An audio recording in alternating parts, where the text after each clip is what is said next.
عمران خان صاحب خود اڈیالہ میں ہیں، تو باہر جو پارٹی ہے اس کو ایک ساتھ رکھنے میں ایک ہمیں تو نظر آ رہی ہے ایک سپیس تو موجود ہے اس وقت، جو اختلافات ہیں ان کو دیکھتے ہوئے پارٹی کی قیادت کے حوالے سے آپ بھی کئی دفعہ سوالات جی وائس چیئرمین ہیں ہماری پارٹی کے، تو ان کو جو ہے وہ کل کے نومولود تو نہ بتائے نا کہ کیا کرنا ہے کیا نہیں کرنا، اور کب انہوں نے خواہش کی، پہلے تو باہر تو آئے، پہلے سے ان کے خلاف محاذ کھڑا کر لیا گیا ہے. کس کے وہاں پہ کھڑا کیا ہے مجھے معلوم ہے، میں نے بھی ایک دفعہ پریس کانفرنس میں نام لیا تو مجھے کافی جگہوں سے یہ کہا گیا آپ نام کیوں لیتے ہیں، تو میں نے کہا جی ان کی بڑی قربانی ہے تو میں تو نام لوں گا، اور میں تو بالکل نہیں اس پہ یہاں پہ جو آپ کو کہا گیا کہ آپ نام کیوں لیتے ہیں، یہ کن حلقوں کی طرف سے، آپ کے اپنی پی ٹی آئی کی طرف سے، پارٹی کے اندر سے بھی اور پارٹی کے اندر سے اور دوسرے کرتے درتوں کی طرف سے. اچھا فیصل صاحب، یہ جو اب یہاں اس کیس میں اس جواز کے تحت کہ وہ موجود نہیں تھے موقع پہ شاہ محمود قریشی صاحب، اب کیونکہ دیگر کیسز کے اندر بھی وہ نامزد ہیں GHQ حملہ کیس سمیت، اس کے حوالے سے بھی آپ کو اثر اس بریت کا اس پہ نظر آتا ہے ہوتا ہوا ان کے دیگر کیسز پہ؟ جی بالکل بالکل، میرا جو خیال یہ ہے کہ جو کیونکہ سب کے اوپر جو ایکوٹ ہوئے ہیں وہ بھی اور جو کانوکٹ ہوئے ہیں ان کے اوپر بھی، کیونکہ الزام کی نوعیت ایک ہے تمام پرچوں میں، تو اس کی مثال ایسے ہے جیسے کوئی لڑائی میں اگر کوئی کسی کو کوئی لاٹھی مارتا ہے تو لاٹھی مارنے کی لیٹس سپوز 1 سال سزا ہے، تو 50 دفعہ اگر یہ 10 دفعہ مارتا ہے تو سال تو سزا ایک کی دفعہ ہوگی، اور اس کو انگریزی میں ڈبل جبرٹی کرتے ہیں، یعنی ایک ہی الزام کے تحت 2 دفعہ سزا نہیں ہو سکتی، جزا نہیں ہو سکتی، لہٰذا جو پروسیکیوٹ نہیں کیا جا سکتا. یہ section 403 read with article 13 of the constitution میری بڑی فرم اوپینین ہے کہ، اور اس قسم کا ایک نوعیت کا کیس ہائی کورٹ میں پینڈنگ بھی ہے امجد خان نیازی صاحب کا، وہ میوالے سے ایکوٹ ہو گئے تھے تو کسی اور جگہ سے ان کو کنوکشن سنائی گئی تو ان کی سزا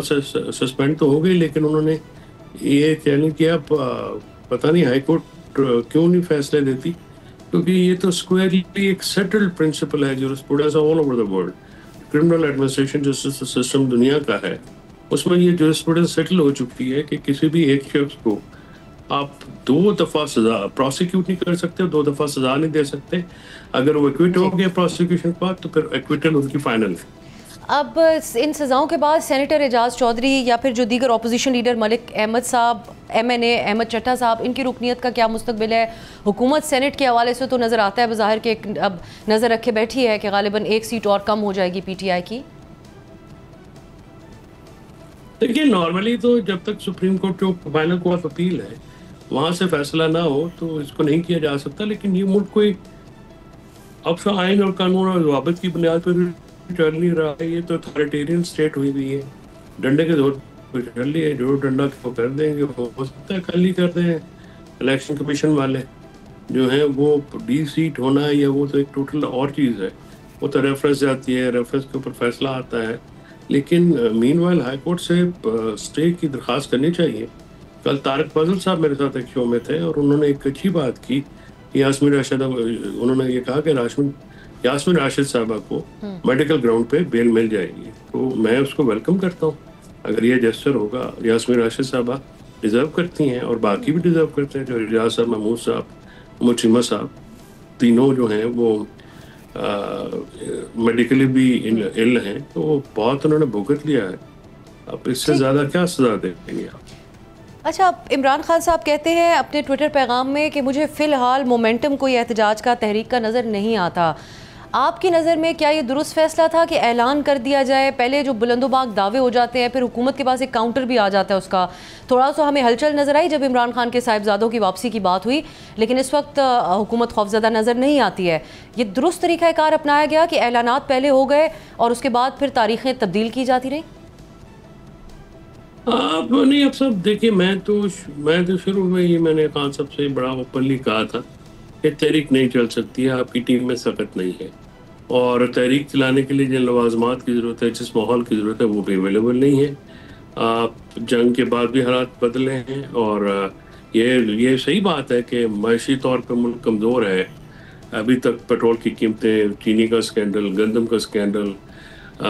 اسکینڈل جو نگران دور کے ہیں، یہ اور جو کاؤنٹر جنرل نے پیسے نکالے ہیں وہاں پہ وہ جو جی بی میں سوری چترال میں وہ بھی وفاقی حکومت کا ہے. تو بہت سارے اسکینڈلس تو موجود ہیں، لیکن اب ہمارے یہاں پہ لیڈرشپ کی کمی ہے. جو آپ نے پہلے سوال آپ نے آبزرویشن دی نا کہ شاہ محمود صاحب کی شکل میں وہ لیڈرشپ کا گیپ کافی حد تک عمران خان صاحب کی عدم موجودگی میں شاہ محمود صاحب بھی ایسے قد کاٹ کے آدمی ہیں جو کہ اس کو فل کر سکتے ہیں، اور ان کے بغیر وہ آئے تو بہت ایک تقویت مل سکتی ہے، ایک یونیفیکیشن، کیونکہ وہ جانتے بھی ہیں، وہ سیاسی آدمی ہیں. اور میں تو اس تحریک کو کے اعلان کے حق میں نہیں تھا، لیکن ظاہر آدمی فیصلہ تو ہاں سب کرتے ہیں. ابھی تک ان کی لیڈرشپ اور فیملی دونوں بری طرح ناکام ہے تحریک کا مومنٹم بنانے میں، اور تحریک کا مومنٹم جو ہے وہ اس طرح سے بنے گا بھی نہیں، کیونکہ یہ لیڈرشپ جو ہے، یہ جو آپ کو سزائیں ہوتی ہوئی نظر آ رہی ہیں، یہ بھی تو اس کا جواب ہے نا ریاست کی طرف سے. یعنی اگر آپ دوبارہ تو آپ کو موقع نہیں دیا جائے گا کہ آپ چڑھائی کریں گے، اور ویسے بھی کوئی ماحول نہیں ہے، سیاست ہو نہیں رہی. پی ٹی آئی اور عمران خان صاحب کے پاس سیاسی حکمت عملی نہیں ہے، جس کا ان کو نقصان ہوا ہے، ہو رہا ہے اور ہوگا. یعنی تحریک کے علاوہ فیصل صاحب، اگر آپ بھی اس رائے سے مختلف رکھتے ہیں کہ اس وقت مزاحمت یا سڑکوں پہ آنا جو پریکٹیکلی پاسبل بھی نظر نہیں آتا، اگر لیڈرشپ بہت بہترین بھی طریقے سے بھی کر رہی ہوتی، معاملات کو آگے لے کر چل رہی ہوتی، جیسا کہ جو 26 نومبر کا احتجاج تھا اس کی 11 ملزمان کو 6 ماہ کی سزائیں سنائی گئیں. ایک یہ پریشانی بھی ہم نے دیکھی کارکنوں کے درمیان کہ جس انداز میں پہلے احتجاج کو لیڈ کیا گیا، خیبر پختونخوا کے قافلوں کو، پھر گنڈا پور صاحب واپس چلے گئے، ایک کانفیڈنس کی کمی تو ہے کارکن کے اندر. تو یہ ایک over all P T I کو اسیس کرنا چاہیے تھا اور اس کے بعد احتجاج کا سوچنا چاہیے، ورنہ کوئی اور اسٹریٹجی ہونی چاہیے پولیٹیکل. نہیں، گنڈا پور صاحب تو آئے تو ہیں نا، باقی پنجاب سے تعلق رکھنے والی لیڈرشپ تو کبھی دے نیور شوڈ اپ. وہ تو کہیں پہ آیا ہی نہیں، وہ تو ویڈیوز بنا کے غائب ہو گئے. اور غور تو بالکل اسٹریٹ ہوئے ہے، تو وہ تو آتے نہیں ہیں، وہ تو کہہ دیتے ہیں، کیونکہ وہ تو احتجاج مٹیریل بھی نہیں ہے. تو جو احتجاج کا یا انقلابی ہیں بہت زیادہ اپنے بیانات میں، اپنے حلیوں میں اور اپنی گفتگو میں، وہ تو آئے نہیں کبھی. نہ جنرل سیکرٹری کبھی آیا ہے، نہ انفارمیشن سیکرٹری کبھی آیا ہے. آپ نے کبھی دیکھا ان کو لیڈ کرتے ہوئے کوئی ریلی، کوئی اپنے حلقے میں پولیٹیکل ایکٹیویٹی؟ یہ تو کے پی میں بیٹھے ہوئے ہیں. انفارمیشن سیکرٹری جب سے علی مین بنے ہیں، وہ ان کے دوست ہیں، کلاس فیلو دونوں، وہ وہاں پہ رہتے ہیں، وہاں سے تو وہ آئے نہیں. جنرل سیکرٹری جو اپنے حلقے میں کبھی کوئی ریلی نہیں لیڈ کر سکا، اور جو کارکنان جو ہیں عالیہ حمزہ جیسے جو کہ محنت کر رہے، ان کے اوپر وہ گرجنا برسنا اپنا فرض اولی سمجھتے ہیں، اس سے بھی کارکنوں میں بڑی بددلی پھیلی ہے. کیونکہ جو کارکن ہے جنید جیسے، عالیہ جیسے تنظیم جو ہے لاہور میں، اس کو اگنور کر دیا گیا ٹوٹلی. کسی ایک بندے کو نہیں بلایا گیا، نہ اسیران کے خاندان کو، نہ اسیران کو ملاقات، شرف ملاقات بخشا گیا، نہ شہدائے جمہوریت ضلع شاہ یا دوسرے جو ہیں ان کے پاس کوئی گیا، اور نہ ہی کے پی میں. یہ بھی میں سمجھتا ہوں، میں اپنے بالکل خان صاحب سے جب بھی ملاقات ہوئی تو میں تو یہ ریز کروں گا کہ آپ نے شہداء کی جو فیملی ہے ان کو کنسیڈر کیوں نہیں کیا؟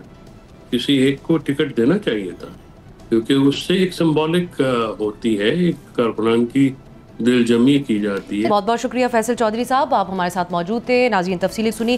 ایک بریک کی طرف جاتے ہیں، واپس آ کر بات کریں گے کیا وجہ ہے کہ آج بھی بچوں کے ساتھ مدارس میں اتنا ظلم ہو رہا ہے کہ ایک بچے کی جان لے لی گئی، بہت سے بچے ٹراماٹائزڈ ہیں. سوات میں جو واقعہ پیش آیا، ہم نے کل بھی اس پہ بات کی تھی، آج پھر تفصیلی طور پر بات کریں گے. علماء کونسل کا موقف بھی سامنے لے کر آئیں گے، ایکسپرٹ اوپینین بھی. ایک بریک کے بعد